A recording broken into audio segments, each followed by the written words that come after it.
Hi everyone, hope you're all tickety boo. Well, it has arrived, that beast of a drone, the Mavic 4 Pro. And it's not just the fly more kit, it's the creator combo, which comes with that new RC controller, which actually I'm more excited about than the actual drone. Let's get into it.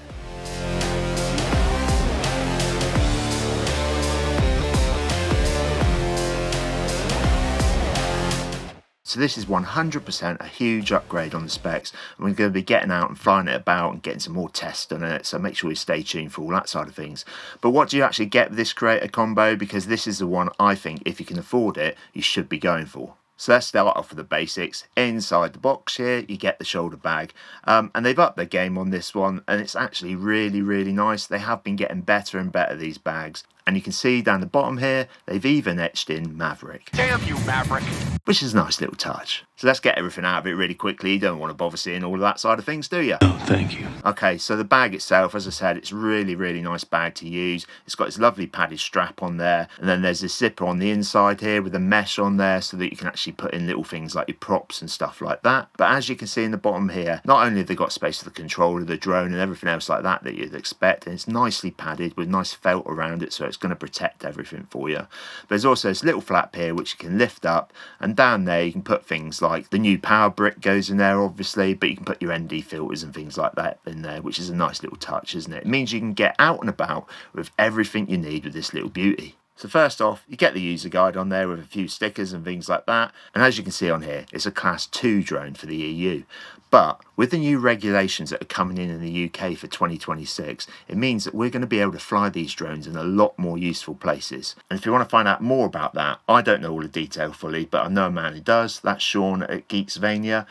He's got everything on there, so head over and check his channel out. You'll find a link down below for that one. But as I said, if you've got your A2 CFC, which I've got, then that means you're going to be able to fly this in a lot more useful places in 2026, along with the things like the Air 3 and things like that. The power brick, as you can see here, is a bit of a beast. It's quite heavy, but it is 240 watts output. Now that means you can charge one of these batteries in 43 minutes, or all three in 90 minutes. And that means you can charge one battery quicker than you can actually run out of flight time. And you also get this high-speed data cable for fast transfer. Each one of these batteries is going to last you, as I said earlier on, about 51 minutes of flight time. So with all three batteries, you can have plenty of flight time in your pocket. You also get these props, of course, and a full set of spare ones just in case you need them. Now for the new controller, the bit I'm really excited about. I'm sure you might have seen plenty of leaks on this, and it looked, to be honest with you, pretty bulky to me at first. I was a bit concerned that it'd be a bit heavy and hard to hold in your hands. However, I'm quite impressed. It's literally weighs similar to the amounts of the original RC2, but now you have this beautiful 7-inch mini screen on there. As you can see here, the screen folds out, and when you fold it out, it automatically turns the controller on. There is a power switch on it as normal, however, I think that's really convenient for when you want to get it out and start using it really quickly. And a similar thing happens with the drone when you open that up. The screen itself also rotates from horizontal to vertical, and you'll see in a minute that it also rotates that awesome new gimbal, so you can get those TikTok or Instagram stories going, can't you? You're on TikTok? I really think this controller is awesome, and one of the issues I had with the other ones is that the brightness of it. So I had to buy these covers, as you can see here, to use as a shade screen, and they worked fine when you put those on there. And I'm probably going to have to look for a protector for this, because I'm sure you'll get that screen damaged if you don't protect it. But just look at this screen. It has 2000 nits of peak brightness, so that's really going to help you out in the bright sunlight. And having tested it quickly, it does an awesome job. Plus, when you fold it back down like this, the joysticks automatically fold away, and they're attached all the time. Now that is pretty tickety-boo. There are also some added controllers on here. You have the 2 control sticks, which are nice and responsive. You've got this extra wheel here on the right hand side where you can set it up to easily change your exposure. You've got the 4D button on the side here as well, which you can customize to do whatever you want. You've got the traditional ones down here, the return to home, the cine, normal and sport switch. And on top of the controller, you have the scroll wheel. Scroll? That's easy for you to say. But on the left hand side, it's going to control the gimbal, and on the right hand side is where you can control the zoom. On the bottom of the controller, you've also got 3 ports. First off, they've got a full HDMI port. Now, Canon took years to get that into their new cameras. Bloody well done, DJI. You've also got the USB-C charging port, and you've also got the micro SD card on there. However, there's no need to put one in here unless you really, really want to. I'll tell you what I want, what I really, really want.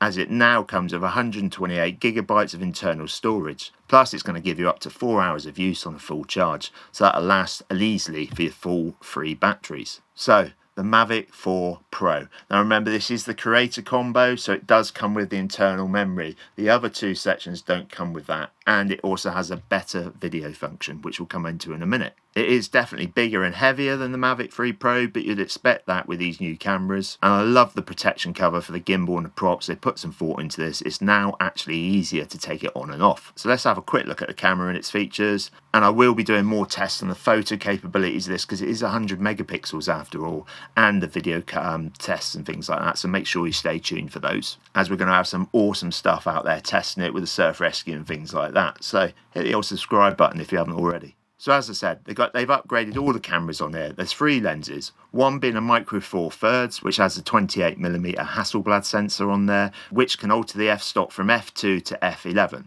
Then you have the 70mm one on here and the 168 full zoom lens. Another cool feature, as I said earlier on, similar to the controller and similar to that drone, the DJI Flip, as you open up the propellers, it automatically turns on the drone. In terms of the obstacle sensors, it's got new omnidirectional binocular vision system. Now that's a mouthful, isn't it? But what that means is you've got the front-facing LiDAR built into the right arm here, and infrared sensors on the bottom, on the top, and forwards and backwards and lateral. Basically, at the end of the day, you've got coverage all around the drone. And we'll be testing that as well out in the woods like we do with all the other drones. And if you're interested in how they did, then there's links to those videos up here. As to the video transmission, it's OptiSync 4 Plus, along with 6 low light vision sensors. That means you can take off and come home without the need for GPS, both in daytime and night. As for the Infinity gimbal itself, it can rotate 360 degrees, which we will check out on future videos and things like that to get different angles, but I'm sure it's going to be really, really useful for getting creative, especially doing those barrel roll things and things like that. But please promise me you're not going to overdo things and overkill with that, because a lot of people, when they get a new gadget, they just stick to doing all of that side of things. It will only be useful in certain scenarios. Overkill. Plus, I'm sure it's going to be pretty difficult to fly the drone when you're trying to rotate the gimbal. So make sure you try and use the auto settings when you're going to do things like that. On the back here, you unfold this little clip and you'll see there's a USB charger point in there, and you can add an SD card if you want to. But as this comes with 312 gigabytes of internal storage, and that is on the Creative Combo one, remember, then I'm probably not going to need to use one. Because the good thing is it actually will allow you to transfer the data when you've got it switched off. So you can just plug it into the laptop and it'll fast transfer it over that lovely little cable it comes with. Now all of the drones will be able to do video in H.265, okay, with really good bit rates. However, the Creative Combo one comes with an all-eye one, which is similar to what it has on the Canon cameras and things like that. That's actually got a bit rate of 1200. Now those files are going to be huge, but if you really want to get that detail, then it's going to be amazing, I'm sure. And we'll be testing that again later on in a few weeks' time. So as you can see here, when you turn it on, the gimbal does a little dance and shows off its capabilities of being a 360-degree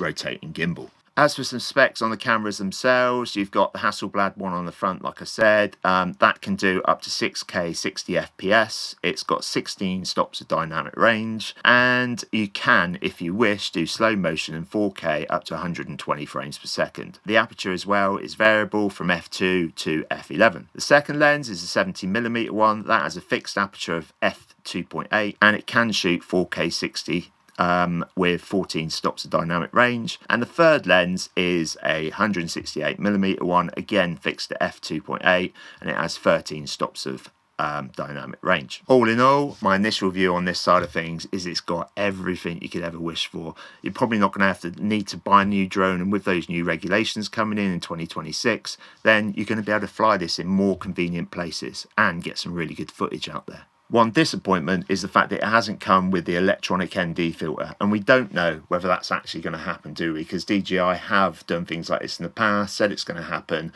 but as you can see here, there's a little bit of electronic gadgetry on the gimbal itself, which is where it will probably fit. However, I have got some ND filters coming, so I'll be testing those so you can see whether or not they're any good. They'll be coming from Freewell, and we'll get the DJI ones as well. And if you've got any questions whatsoever, leave them in the comments down below. If you like this, give it the old thumbs up. Don't forget, hit the old subscribe button. Thanks for watching, everybody. Stay safe out there, keep smiling, and above all, have some fun.